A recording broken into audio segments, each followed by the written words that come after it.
ஒரு வாக்கை வச்சு ஒரு பேச்சை வச்சு சம்பாதிக்கக்கூடிய அமைப்பு அப்படிங்கிறது இந்த அன்றாட ப்ராசஸ்.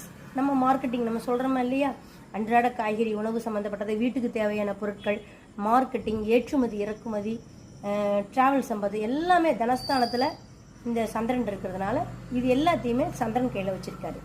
இப்போ சுக்கிரன் யார் இந்த ஜாதகத்துக்கு, இந்த லக்னத்திற்கு அப்படின்னு பார்த்தீங்கன்னா பூர்வ புண்ணியாதிபதி அப்படின்னு சொல்லக்கூடிய அமைப்பை கையில் வச்சிருக்கிறது சுக்கிரன். அப்போது இயல்பாகவே 5ஆம் அதிபதியே சுக்கிரன் ஆகி போயிட்டார். அப்போ இந்த ஜாதகத்துக்கு சுக்கிரன், இந்த லக்னத்திற்கு சுக்கிரன் நல்லா இருக்கணும். எதுக்கு? மிதுன லக்னத்திற்கு சுக்கிரன்கிற கிரகம் கெடக்கூடாது.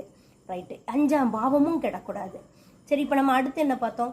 குரு. குரு இந்த ஜாதகத்துக்கு யாருங்க? பாதகாதிபதி, தொழிற்சானாதிபதியாக வராது. அப்போ இந்த ஜாதகத்துக்கு குரு வழுக்கக்கூடாதுன்னு சொல்லுவோம். அப்போது இந்த 2, 5 அப்படின்னு சொல்லக்கூடிய சந்திரனோடையும் சுக்கிரனோடையும் சனி பகவான் சம்பந்தப்படணும்.